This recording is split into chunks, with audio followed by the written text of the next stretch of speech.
Amen.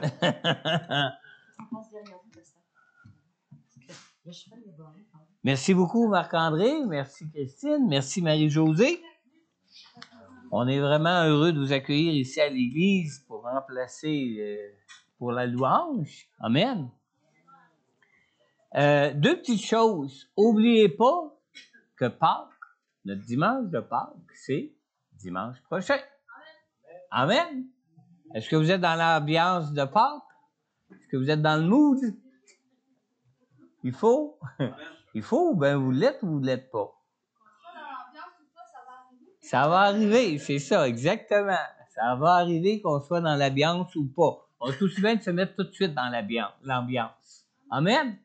Notre Sauveur est ressuscité. Amen. Il est ressuscité en vainqueur. Amen. Amen. À part de vous parler de Pâques dimanche prochain, n'oubliez pas, on a le Vendredi Saint avec nos églises à Québec. C'est une rencontre inter-église, un ralliement du Vendredi Saint. Et n'oubliez pas qu'à cette occasion, ils vont prendre une offrande spéciale pour notre projet d'église, pour comment on appelle ça donc, l'isolation et la réfection du toit du théâtre en vue du projet d'évangélisation que nous avons avec Dernier Acte pour Montmagny, la région Kamouraska, la région Bellechasse, la région et même toute la province. Parce que vous savez, ce projet d'évangélisation-là, on n'ouvrira pas le théâtre juste pour faire des activités d'évangélisation. On va aussi utiliser le théâtre pour de la formation en évangélisation. On va utiliser le théâtre pour des productions artistiques en vue de l'évangélisation et ces productions-là vont se répandre partout dans la province. Et des églises de partout de la province vont même envoyer des gens pour les former en évangélisation ici, à Montmagny. Amen. C'est un grand projet, hein? Mais vous savez, quand c'est le projet de Dieu, c'est toujours glorieux. C'est toujours glorieux parce que ça sert à la gloire de Dieu et ça va servir particulièrement à l'avancement du royaume. Alors, si vous voulez donner pour la réfection du toit, parce qu'il faut absolument faire la réfection du toit, l'isolation surtout et la réfection du toit pour utiliser notre théâtre pour ce projet d'évangélisation-là, si vous ne pouvez pas être là vendredi prochain pour cette levée de fonds spéciale qui va se faire au ralliement inter-église de nos églises à Québec vendredi soir prochain, vous pouvez toujours donner quand vous voulez avec des enveloppes d'offrande ici en donnant à l'église dans notre panier, soit en argent comptant, soit en chèque ou soit aussi par des virements Interact. Juste à mentionner soit projet évangélisation, soit toit du théâtre, comme vous voulez, mais faites-nous juste comprendre que c'est en vue de la réfection du toit du théâtre. Amen? Amen. Aussi, samedi prochain, vous savez, notre théâtre, on a fait du ménage pas mal dedans, mais il y a encore beaucoup de choses dedans. Mais samedi prochain, l'Église de l'Armée du Salut, dont Marie-Josée et Marc-André participent à Québec, nous prêtent leur camion. Ils vont envoyer même des meubles pour équiper les chambres ici en haut dans le logis de pasteur Daniel. Et puis, on va remplir le camion par la suite de ça des choses qu'on a envoyées au sous-sol de l'église de Saint-Malachie. Alors, on aurait besoin des hommes qui ont un petit peu de force pour pouvoir embarquer des meubles, embarquer des choses, les monter en haut ou les prendre du théâtre pour les mettre dans le camion. Alors, si vous avez de la disponibilité pour samedi prochain pour donner un coup de main, Daniel va être là pour s'en occuper.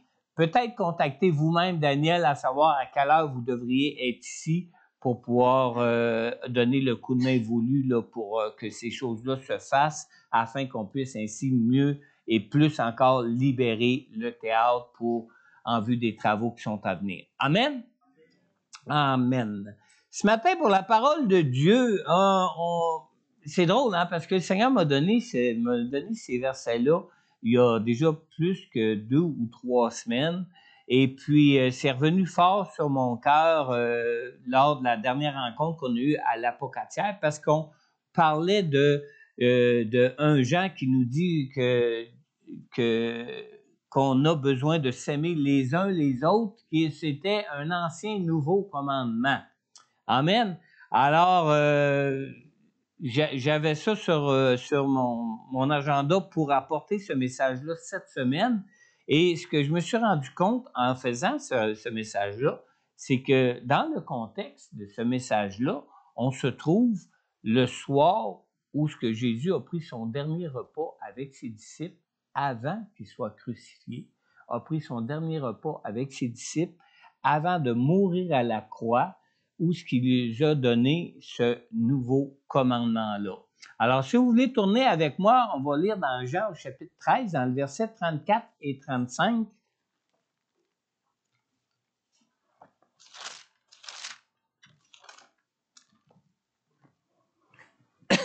Pardon.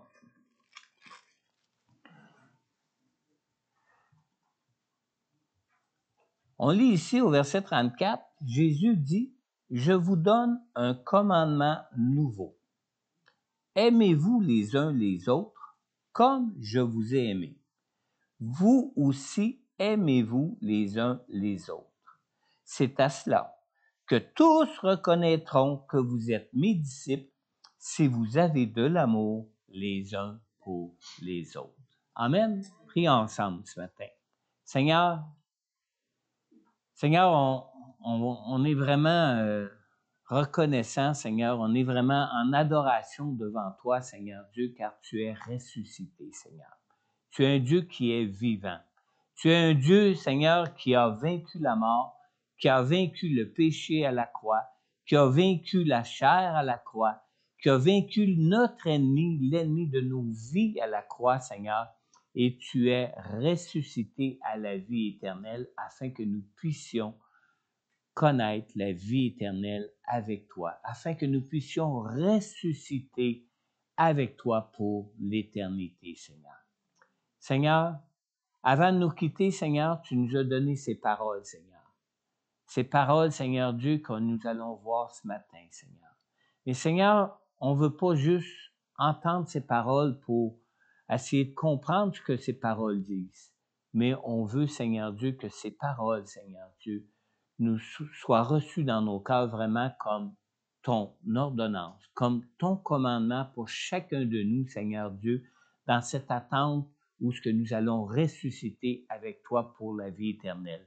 Qu'on puisse, Seigneur Dieu, que ces paroles puissent, Seigneur Dieu, vraiment imprégner nos cœurs, Seigneur, afin qu'on puisse être comme toi, tu as été dans ce monde, Seigneur Dieu, pour pouvoir rendre témoignage de ton amour, pour pouvoir rendre témoignage de ta gloire, pour pouvoir rendre témoignage du Dieu que tu es, afin que tous les hommes dans ce monde soient attirés à toi, Seigneur Jésus. Alors, Seigneur, on te prie que ton Saint-Esprit, ce même esprit qui t'a ressuscité d'entre les morts, que ce même esprit puisse agir dans nos cœurs ce matin et que ton esprit lui-même enseigne nos cœurs, Seigneur, et vienne changer, transformer nos cœurs, Seigneur, et surtout nous rendre témoignage de cet amour que tu nous appelles pour aimer, s'aimer les uns les autres comme toi-même tu nous as aimés, Seigneur. On te le demande, Père, dans le nom puissant de Jésus, mon Dieu. Amen. Amen. On vient de lire au verset 34 de Jean 13, Jésus nous dit, « Je vous donne un commandement nouveau. Aimez-vous les uns les autres comme je vous ai aimé. Vous aussi, aimez-vous les uns les autres. » Alors, comme vous l'avez vu, je pense à l'écran, il est déjà là. Ah, on est rendu, OK. J'ai intitulé mon message « Un ancien nouveau commandement ». Ça semble contradictoire, hein? Mais on appelle ça un pléonasme? Non, un pléonasme, c'est comme de monter en haut. Ouais, on ne peut pas monter en bas, évidemment. Mais quand on lit un ancien nouveau commandement, ça semble contradictoire, ça semble paradoxal. Mais à l'approche de son départ, Jésus donne à ses disciples un commandement nouveau, où ce qu'il nous dit, « Comme je vous ai aimé, vous aussi aimez-vous les uns les autres. Alors, en disant « comme je vous ai aimé », alors que lui, Jésus, devait maintenant partir, hein, il devait être livré pour être crucifié à la croix. Alors, c'est comme si Jésus demandait à ses disciples de le remplacer pour manifester l'amour que lui-même avait manifesté dans sa vie ici-bas au moment où il est venu accomplir son œuvre. Alors, en disant « comme je vous ai aimé », c'est comme si Jésus leur disait « une fois que je serai parti, vous devrez vous-même prendre ma place ». Mais Jésus ne leur demande pas seulement de le remplacer pour prêcher. Jésus ne leur demande pas seulement de le remplacer pour annoncer le royaume de Dieu. Il ne leur demande pas d'être simplement une lumière dans ce monde de ténèbres comme lui l'a été. Jésus ici ne demande pas à ses disciples de faire simplement le travail que lui-même faisait, mais aussi d'être comme il était lui-même dans tout ce qu'il accomplissait. S'aimer les uns les autres, comme Jésus les avait lui-même aimés, n'exige pas seulement d'accomplir une tâche. S'aimer les uns les autres, comme Jésus les avait aimés, demande d'accomplir ce que Jésus accomplissait, comme Jésus l'accomplissait lui-même, c'est-à-dire en témoignage de l'amour qu'il avait pour les hommes. Alors, s'aimer les uns les autres comme Jésus les avait aimés ne demande pas seulement d'accomplir une tâche, mais vraiment de l'accomplir comme Jésus lui-même l'accomplissait. Alors, qui n'a jamais eu à accomplir un travail qui ne demandait rien d'autre que notre attention et notre force musculaire? Hein? On en fait du travail où ce que des fois on fait quelque chose, mais on a même les idées ailleurs. Hein? Mais ce que Jésus nous demande, c'est plus que juste faire un travail. Accomplir un travail avec amour exige bien plus que de la concentration. Accomplir un travail avec amour exige bien plus que de l'effort physique. Ça exige une participation pleine de notre cœur et non pas juste d'accomplir une chose, un travail comme tel. S'aimer les uns les autres comme Jésus nous a aimés exige une transformation, mais aussi une implication de tout cœur. Alors, nous savons tous qu'il y a une grande différence entre faire la job et répondre à une vocation. Hein? On sait tout ça. Vous savez, le nouveau petit Robert donne deux définitions que je trouve très à propos concernant le mot vocation. La première définition qu'il nous donne, c'est il donne comme définition à vocation d'être un appel de Dieu touchant une personne, un peuple, afin qu'il vienne à lui. Et il donne comme exemple la vocation d'Abraham où ce qu'ils disent que c'est un mouvement intérieur par lequel on se sent appelé par Dieu. Et la deuxième définition qu'il donne pour le mot vocation, c'est qu'ils disent que la vocation, c'est une inclination, un penchant, et ils mettent en parenthèse pour une profession ou pour un état. Et ça parle vraiment d'une attirance, d'une disposition et d'un goût pour une chose quelconque, une profession ou un état. Alors, la raison pour laquelle Jésus est venu dans ce monde était pour nous celle de révéler le Père. Le Père qui est dans les cieux. Alors, Jésus n'a pas une tâche comme n'importe qui, hein? Sa tâche était de révéler le Père qui est dans les cieux. Le Père qui est esprit que personne même ne pouvait voir. Ça, c'était la tâche de Jésus. Et qu'est-ce que Dieu a témoigné depuis toujours de sa propre personne? Dieu a témoigné depuis toujours de sa propre personne qu'il est un Dieu d'amour. Alors, la principale tâche de Jésus pour révéler le Père était vraiment et principalement de manifester son amour aux yeux des hommes dans ce monde. Dans Hébreux chapitre 1, dans le verset 1 et le verset 2 et la première partie du verset 3, on lit ici, je le résume là, pour pas toutes lire. Après avoir autrefois, à de nombreuses reprises, et de bien des manières, parlé à nos ancêtres par les prophètes, Dieu, dans ces derniers jours qui sont les derniers, nous a parlé par le Fils. Et écoutez bien ce que ça dit dans la première partie du verset 3. Le Fils est le reflet de sa gloire et l'expression de sa personne. Alors, quand Jésus nous demande de nous aimer les uns les autres comme lui-même nous a aimés, il parle vraiment d'aimer de ce même amour qu'on peut connaître de Dieu seul dans nos vies. Amen. Et vous savez, tout le monde peut apprendre à faire un travail, mais malheureusement, ce n'est pas tout le monde qui fait leur travail de tout cœur ou qui font leur travail avec amour, n'est-ce pas? S'aimer les uns les autres comme Jésus nous a aimés représente un appel de Dieu à cultiver la joie de l'humilité. Parce que vous savez, ça prend de l'humilité pour s'aimer les uns les autres. C'est facile d'aimer une personne qui est aimable, mais c'est moins facile quand une personne n'est pas aimable ou détestable. On peut même dire détestable plutôt. Je n'ose pas utiliser ce mot-là, mais vu qu'on me le suggère, moi le dire. Amen. Dans Luc 22, dans le verset 24, on lit ici, il y a aussi une rivalité entre les disciples pour déterminer. Il y eut aussi, on parle dans la chambre haute au moment où Jésus leur a donné ces commandements-là, dans Luc 22, 24, ça dit qu'il y eut aussi une rivalité entre les disciples pour déterminer qui devait être considéré comme le plus grand parmi eux. Alors, on peut voir comment il y avait de la concurrence même entre eux. Alors, juste avant ce dernier repas, avant le départ de Jésus, les disciples sont en train de discuter de leur position au sein du royaume.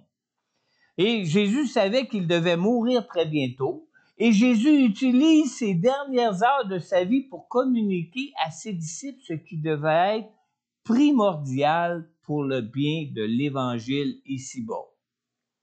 Et ses disciples, eux, ils discutent avec eux de la position qu'ils vont avoir au ciel. Vous voyez la différence de cœur ici? Jésus leur dit donc, dans Jean au chapitre 13, dans le verset 14 et 15, « Si donc je vous ai lavé les pieds, moi, le Seigneur et le Maître, vous devez aussi vous laver les pieds les uns les autres, car je vous ai donné un exemple afin que vous fassiez comme je vous ai fait. » Amen. Alors, si on veut s'aimer les uns les autres comme Jésus nous a aimés, ça prend de l'humilité, vous savez. Ça prend de l'humilité. Par son exemple ici, Jésus vient de définir ce que signifiait de s'aimer les uns les autres comme lui-même nous a aimés. Et d'après Jésus, on ne peut pas parler d'amour les uns pour les autres sans parler de service. Si on s'aime les uns les autres, on va être prêt à servir, se servir les uns les autres. Dans Jean 13, au verset 35, Jésus nous dit comment il est important de s'aimer les uns les autres comme il nous a lui-même aimés. Et pourquoi c'est important? On lit dans le verset 35, c'est à cela que tous reconnaîtront que vous êtes mes disciples. Comment? Si vous avez de l'amour les uns pour les autres. Tous reconnaîtront pas qu'on est ses disciples parce qu'on parle de l'Évangile. Tous reconnaîtront pas qu'on est ses disciples parce que des fois on marche ensemble, puis quand on se rencontre, on parle de Jésus. Tous reconnaîtront qu'on est ses disciples si nous avons de l'amour les uns pour les autres. Amen. Richard Foster, dans son livre qui s'intitule « Éloge de la discipline », il dit ceci, écoutez bien. Il dit, dans un sens, nous préférerions entendre Jésus nous dire de renoncer à nos pères et mères, à nos maisons et à nos biens pour le bien de l'Évangile, que de l'entendre nous dire de laver les pieds de quelqu'un. C'est là qu'on voit comment se servir les uns les autres pour que les autres reconnaissent qu'on est des disciples de Jésus. Ça peut demander beaucoup d'humilité. Amen. Nous avons tous l'appel de Dieu ou la vocation de nous aimer les uns les autres comme Jésus nous a aimés, comme on a lu au verset 34. Mais en tant que disciples de Jésus, nous aimer les uns les autres comme Jésus nous a aimés ne nous est pas donné comme une option pour nos vies, mais nous est donné comme un commandement. Alors, de devoir nous aimer les uns les autres comme Jésus nous a aimés n'est pas seulement une idée difficile à accepter, mais c'est aussi une chose qui est difficile à faire. Et c'est pour ça, à mon avis, que Jésus ne nous en parle pas juste comme ça. Vous devriez vous aimer les uns les autres. Vous savez, si vous vous aimez les uns les autres, là, les gens vont pouvoir mieux voir que vous êtes mes disciples. Non, non, il nous donne comme un commandement, ou ce qu'il nous dit, je vous donne un commandement nouveau. Pourquoi il nous le donne comme un commandement? Ben, à mon avis, c'est parce que si on ne l'aurait pas comme un commandement, on serait plutôt porté de prendre ça comme une option, de dire, ouais, c'est pas vraiment pour moi, cette option-là. N'est-ce pas? Alors, de devoir nous aimer les uns les autres, comme Jésus nous a aimés, n'est pas seulement une idée difficile à accepter, mais c'est aussi une chose difficile à faire qui nous est commandée. Et c'est intéressant de voir que ce commandement de Jésus nous soit donné sous la nouvelle alliance de la grâce comme un nouveau commandement. N'oubliez pas qu'on est sous l'alliance de la grâce. Hein? Jésus a tout accompli les commandements pour nous. Pourquoi? Parce qu'on n'était pas capable nous-mêmes de les accomplir parfaitement. Mais est-ce que parce qu'on n'est pas capable d'accomplir les commandements parfaitement, que ça nous exclut de chercher à obéir aux commandements? Non, absolument pas. La nouvelle alliance en Jésus, elle venait de remplacer l'ancienne alliance de la loi que Jésus était venu accomplir alors que personne ne pouvait y obéir parfaitement. On lit même dans Jacques au chapitre 2 et au verset 10. Ce verset nous dit que la personne qui obéit à toute la loi, mais qui pêche contre un seul commandement, est en faute vis-à-vis de l'ensemble. Maintenant, suivez-moi bien ici, là. C'est pas parce que nous sommes tous des pécheurs, c'est pas parce que nous ne pouvons pas accomplir parfaitement tous les commandements de Dieu que cela nous exempte d'y obéir. Absolument pas. La loi de Dieu ne nous est pas donnée pour que nous puissions être sauvés par elle en obéissant. C'est pas parce qu'on va obéir à la loi de Dieu que c'est ça qui va nous sauver. Qu'est-ce qui nous sauve? Notre foi en Jésus, parce que Jésus a tout accompli pour nous à la croix.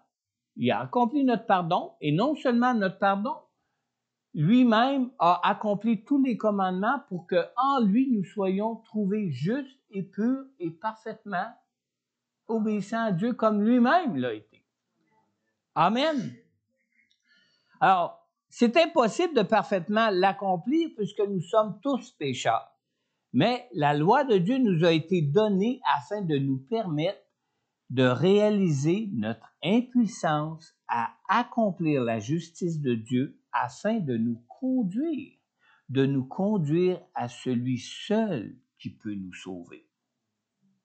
Hein? Pourquoi Dieu nous aurait donné les commandements s'il sait qu'on n'est pas capable de les accomplir? C'est juste pour qu'on réalise qu'on a besoin d'un sauveur dans notre vie. C'est juste pour qu'on réalise que sans Jésus, nous-mêmes, on ne peut pas nous sauver. Amen. Dans Galates 3:24, la parole de Dieu nous dit ici, « Ainsi la loi a été le guide chargé de nous conduire à Christ afin que nous soyons déclarés justes sur la base de la foi. » Amen. Donc, tout comme pour n'importe lequel des autres commandements, bien que dans notre nature de pécheur, nous ne soyons pas en mesure d'aimer parfaitement comme Jésus nous a aimés, nous marchons par la foi en croyant que Jésus nous fasse bientôt la grâce d'être victorieux sur nos faiblesses. Amen. Amen. Donc, ça ne nous exclut pas d'obéir à ce commandement-là, même si on sait qu'on ne peut pas y arriver parfaitement. Mais quand on y travaille, on peut le faire, même si on ne peut pas le faire tout le temps, puis les autres peuvent voir que nous sommes enfants de Dieu. Amen. Alors, malgré nos manquements, Aimer comme Jésus est possible puisque même la source de cet amour ne se trouve pas en nous, mais en Dieu. Et c'est ce qui rend possible pour chacun de nous de pouvoir aimer comme Jésus nous a aimés. On lit dans 1 Jean au chapitre 4 et dans le verset 19, la parole de Dieu nous dit ici, « Quant à nous, nous l'aimons parce qu'il nous a aimés le premier. » Alors, le fait de connaître Jésus nous permet d'aimer les autres d'un même amour comme celui dont lui-même nous a aimés. Et vous savez, la science nous dit que psychologiquement, nous reproduisons les mêmes comportements dans nos vies que ceux que nous avons expérimentés de nos parents. Vrai? Comme, si je suis violent, c'est pas de ma faute, je suis fait de même, mon père était de même, puis on a tous été de même. Hein? On entend ça, hein, de nos jours. On dit même l'expression, le fruit ne tombe jamais loin de l'arbre. Mais, bibliquement, c'est pas ça que ça nous dit. Qu'est-ce que ça nous dit, bibliquement? Dans la foi en Jésus, les liens générationnels qui nous viennent des expériences vécues avec nos parents sont brisés. Amen. Amen. Dans 2 Corinthiens 5,17, on lit même, « Si quelqu'un est en Christ, il est une nouvelle créature. Les choses anciennes sont passées, voici toutes choses sont devenues nouvelles. » Alors, même quand Jésus, tous nos mauvais comportements appris de notre environnement de vie sont transformés. Amen. Parce qu'on est une nouvelle créature. Et évidemment, il ne change pas nécessairement instantanément, mais c'est par la foi que nous marchons et nous marchons de jour en jour de plus en plus en étant transformés à l'image de Jésus. On abandonne graduellement de jour en jour nos anciens comportements, notre ancienne vie, nos anciennes façons de penser, nos anciennes choses qui viennent de notre vieil homme. Et en Jésus, on marche en nouveauté de vie. Amen. Même si on n'y est pas encore arrivé parfaitement, vous savez. Alors, cet amour avec lequel Jésus nous a aimés et qu'il nous demande d'aimer n'est pas un amour qui nous vient naturellement. Non. On a besoin d'être en Jésus pour aimer comme lui-même nous a aimés. On lit dans Galates au chapitre 5 au verset 22, on lit ceci que vous connaissez sûrement, mais le fruit de l'esprit, c'est l'amour. La joie, la paix, la patience, la bonté, la bienveillance, la foi, la douceur, la maîtrise de soi. Mais la première des qualités du fruit de l'esprit, c'est quoi? C'est l'amour. Et quand est-ce qu'on peut vraiment goûter au fruit de l'esprit dans nos vies? Quand on est en relation avec Jésus, en communion avec Jésus, quand on se garde rempli de la présence de Dieu par le Saint-Esprit en nous, le Saint-Esprit agit en nous et nous transforme et nous remplit de cet amour et nous donne de connaître cet amour pour qu'on puisse aimer comme Jésus lui-même nous a aimés. Amen. Alors, lorsqu'on marche par la foi en obéissance au Saint-Esprit, plutôt que d'être à l'écoute des caprices ou des mauvais plis de notre vieille nature, le fruit de l'Esprit se développe comme naturellement même dans nos vies. On lit même dans 1 Thessaloniciens, chapitre 4 et au verset 9, l'apôtre Paul ici dit aux croyants de cette Église, écoutez bien, « Vous n'avez pas besoin qu'on vous écrive au sujet de l'amour fraternel, car vous avez vous-même appris de Dieu à vous aimer les uns les autres. » Hein? Ce n'est pas que les croyants de Thessaloniciens étaient autodidactes ici qu'on lit ça, hein, pour apprendre à s'aimer les uns les autres. On lit qu'ils avaient eux-mêmes appris de Dieu, le Saint-Esprit évidemment, qui habitait en eux. Maintenant, dans 1 Jean, au chapitre 2, dans le verset 7 et 8, on lit ici, écoutez bien, « Frères et sœurs, ce n'est pas un commandement nouveau que je vous écris, mais un commandement ancien, celui que vous avez reçu dès le début. Ce commandement ancien, c'est la parole que vous avez entendue dès le commencement. Toutefois, c'est aussi un commandement nouveau que je vous écris. Sa nouveauté se vérifie en lui et en vous, car les ténèbres se dissipent et la vraie lumière brille déjà. Ça, on pourrait faire 3 prédications juste là-dessus. Je vais aller vraiment juste à l'essentiel ici. Alors, vous savez, les commandements d'aimer Dieu et d'aimer les autres existaient dans l'Ancienne Alliance. Dans l'Ancienne Alliance, maintenant, en quoi ce commandement de Jésus était-il donc un commandement nouveau s'il existait dans l'Ancienne Alliance? Alors, on lit dans Matthieu, chapitre 22, dans le verset 32 à 39, on lit ici, « Maître, quel est le plus grand commandement de la loi? » Ça, c'est des Juifs, des pharisiens qui ont posé la question à Jésus pour le prendre au piège. Alors, ils lui disent, « Quel est le plus grand commandement de la loi? » Et Jésus lui répondit, « Tu aimeras le Seigneur ton Dieu de tout ton cœur, de toute ton âme et de toute ta pensée. » Et Jésus répond, « C'est le premier commandement et le plus grand. » Puis il leur dit, « Et voici le deuxième qui lui est semblable. Tu aimeras ton prochain comme toi-même. » Alors, on voit clairement que le commandement d'aimer les autres existait déjà dans l'Ancien Testament. Pourquoi Jésus l'appelle-t-il un nouveau commandement? Et pourquoi ici, l'apôtre Jean aussi en parle-t-il comme un nouveau commandement, mais qui était déjà là, qui était ancien?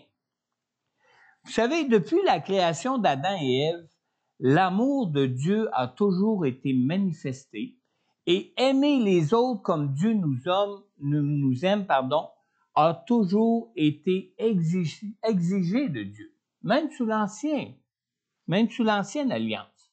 Alors, pourquoi en parler maintenant comme un nouveau commandement? Vous savez, depuis la création d'Adam et Ève, c'est ça que je viens de dire? Oui, ça, je viens de le dire. La révélation de l'amour de Dieu à travers Jésus dépasse tellement toutes les révélations antérieures qu'on avait dans l'Ancien Testament que cet amour témoigné en Jésus semble être complètement nouveau. Mais maintenant, en quoi est-ce que cet amour semble être complètement nouveau? C'est que sous la nouvelle alliance, c'est la vie que Jésus a vécue ici-bas qui devient la nouvelle référence d'amour. C'est ça qui devient la nouvelle référence d'amour. Sous l'ancienne alliance, vous savez que l'Israélite faisait preuve d'amour et de bonté en obéissant aux lois de Dieu.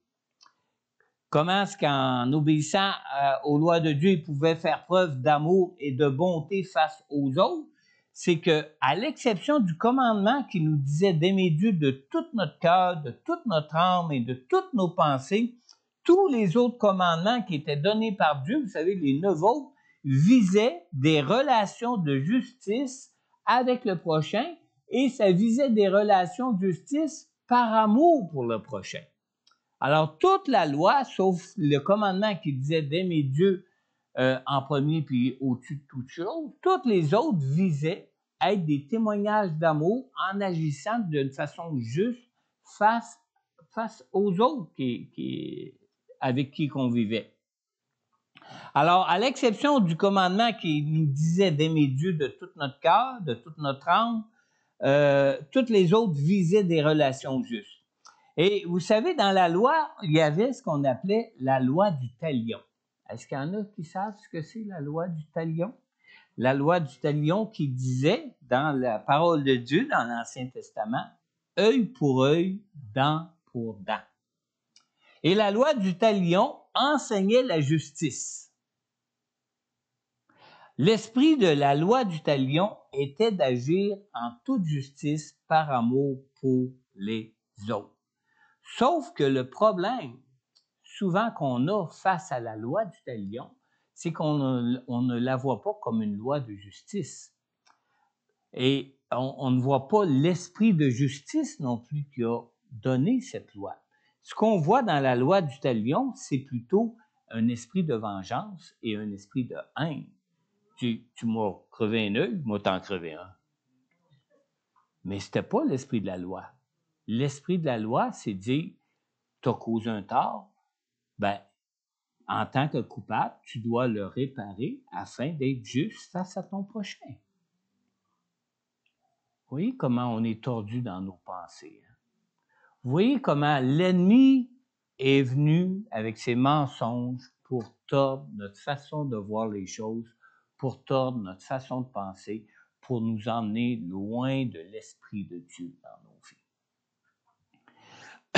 Alors, comment pourrions-nous prouver notre amour à une personne si nous agissons injustement envers cette personne? C'était l'esprit de la loi du talion.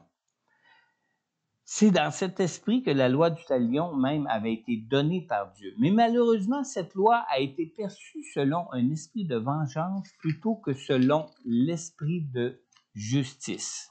Mais regardez bien où on s'en va avec ça.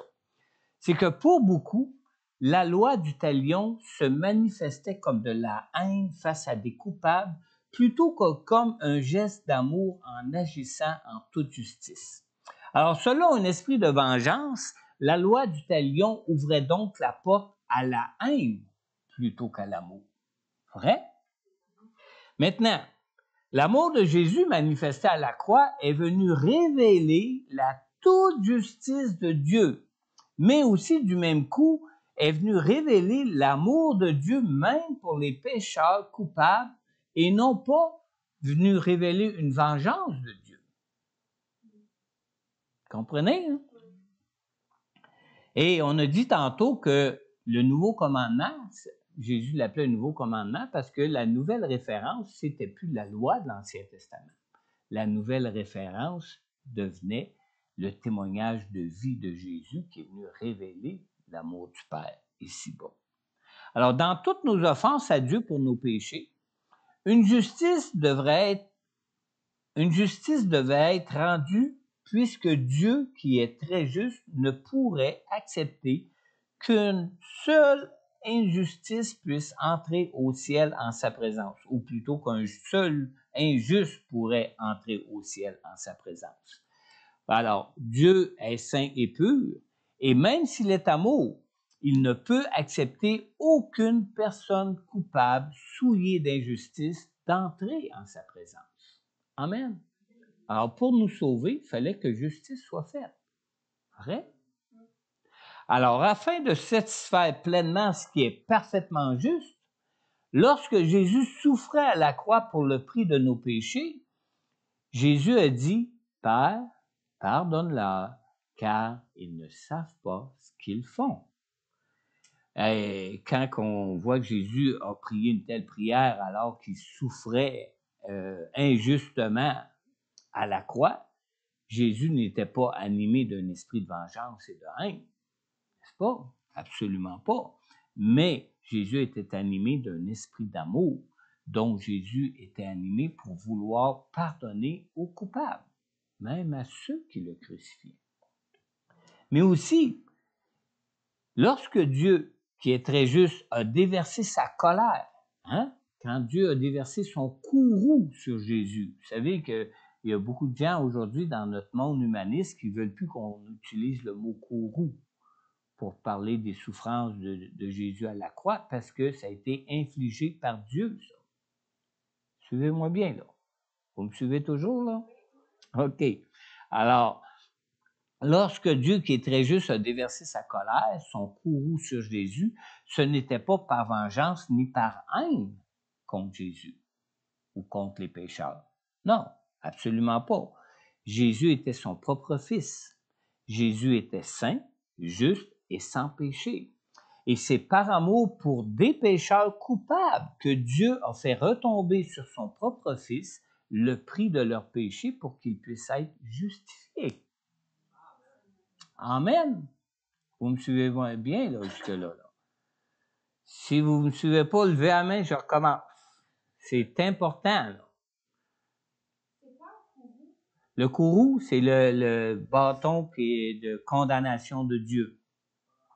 Sa colère, sa colère, sa haine contre le péché, pas contre le pécheur, contre le péché, sa colère, où ce que la condamnation vient sur ça. Pourquoi? Parce que notre Dieu est le Dieu de la vie et le péché conduit à la mort. c'est l'inverse de Dieu, l'ennemi de Dieu même. C'est pour ça que Dieu est en colère contre Satan qui nous entraîne dans le péché et nous entraîne à la mort. Amen. Peut-être vérifier dans le dictionnaire, parce que moi je m'appelle pas Larousse, peut-être vérifier dans le dictionnaire pour une définition plus juste, là, mais ça représente vraiment le fait que Dieu condamne le péché comme tel. C'est une condamnation qui porte une souffrance, qui porte un prix à payer pour le péché, finalement. D'accord? On continue? Amen. Où c'est que j'en étais dans mes notes, là? Moi-même, il ne faut pas que je me perde dans mes notes parce que c'est très touché.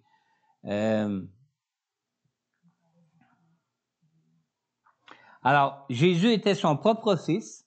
Jésus était saint, juste et sans péché. Et c'est par amour pour des pécheurs coupables que Dieu a fait retomber sur son propre fils le prix de leur péché pour qu'ils puissent être justifiés. Amen. Jésus ne méritait pas ça, là.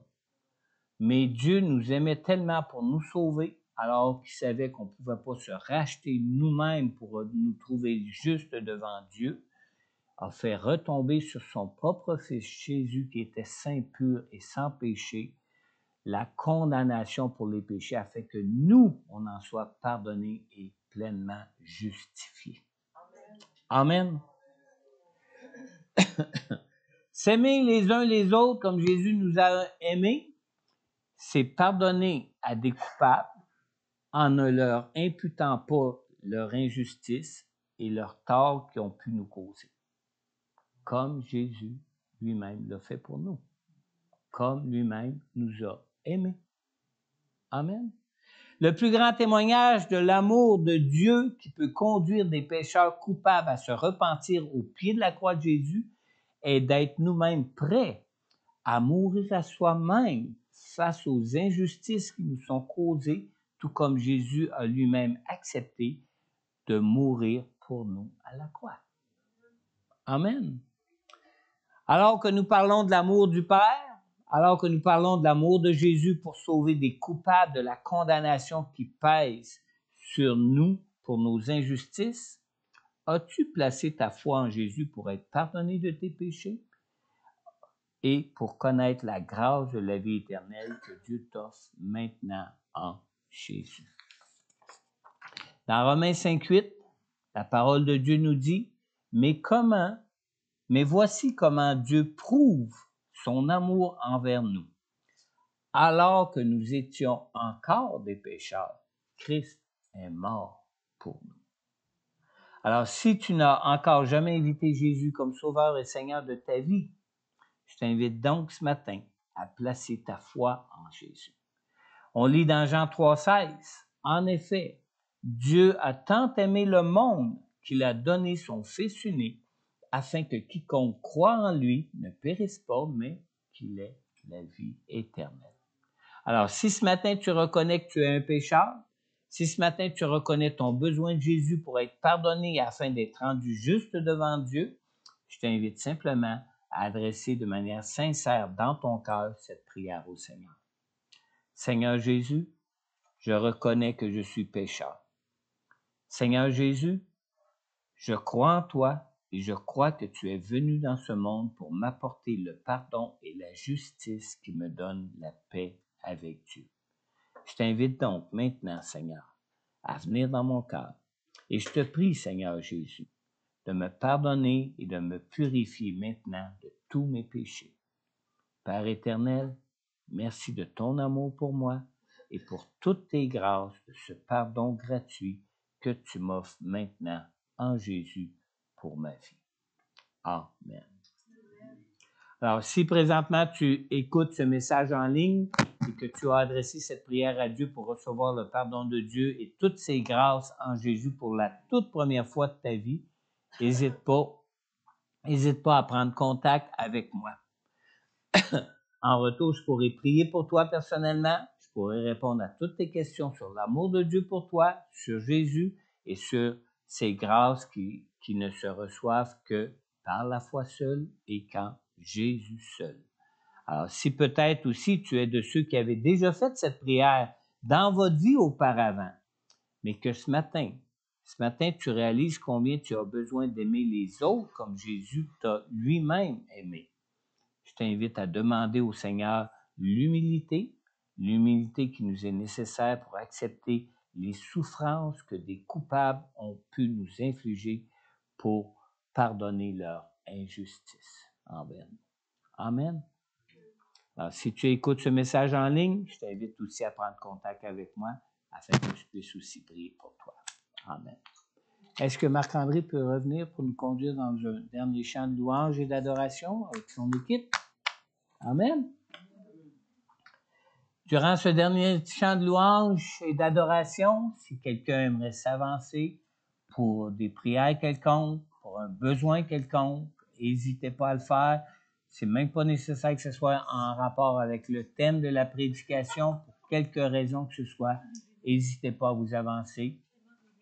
On est là pour prier le Seigneur. On est là parce qu'on croit en Jésus et on croit aussi en Jésus parce que Dieu nous dit que c'est en lui seul qu'on peut recevoir toutes les grâces qu'il veut pour nous dans nos vies. Prenons le temps de lui confier nos besoins. Amen. Amen.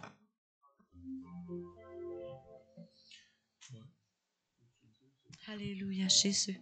Le chant qu'on va faire ici, qu'on va faire ce matin, c'est un chant que je chantais il y a 40 ans.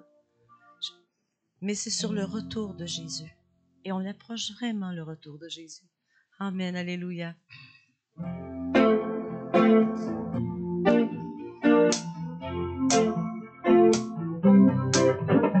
Ce que mon cœur désire, c'est lorsque tu reviendras.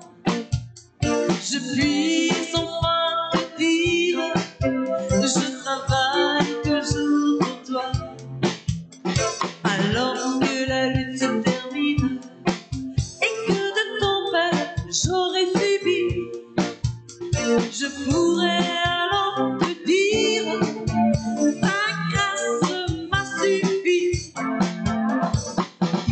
Il revient, oh il revient, Jésus mon sauveur, il revient,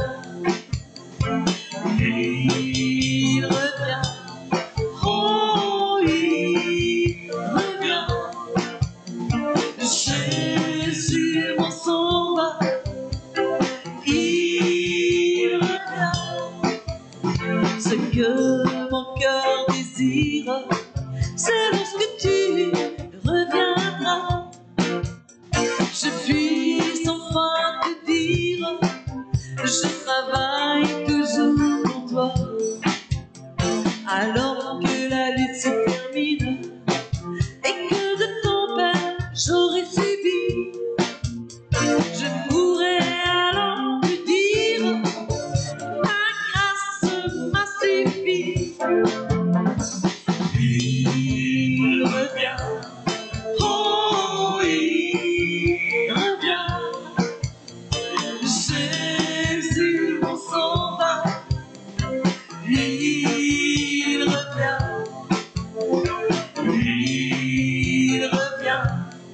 oh il revient, Jésus mon sauveur, il revient,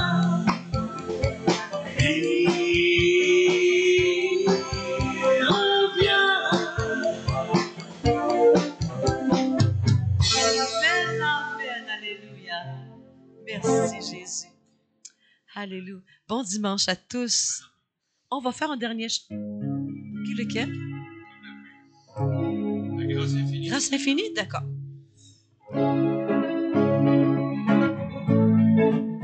Ouais, c'est ça.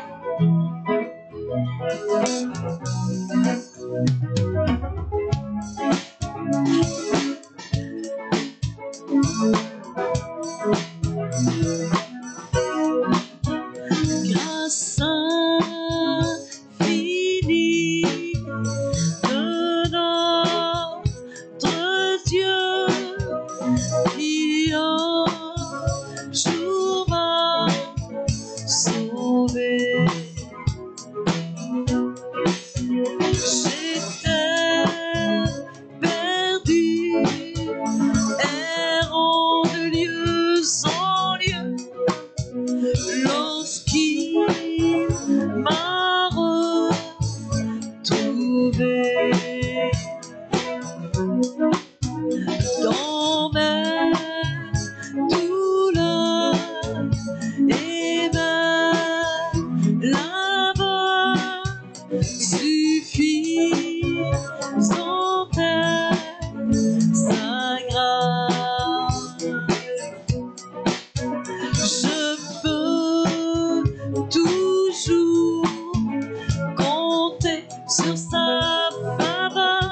péchés sont effacés.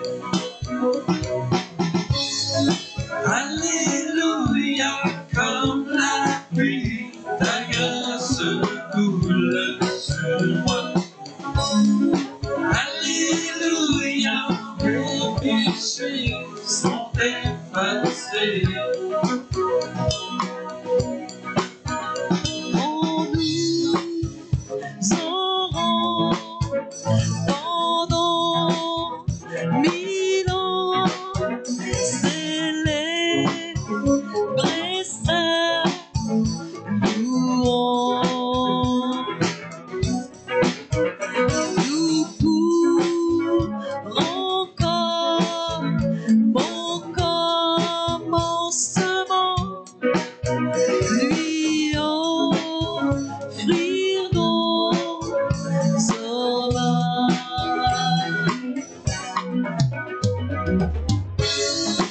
Alléluia, comme la pluie, ta grâce coule sur moi. Alléluia, mes péchés sont effacés. Alléluia, comme la pluie, ta grâce coule sur moi. Alléluia, mes péchés sont effacés, sont effacés.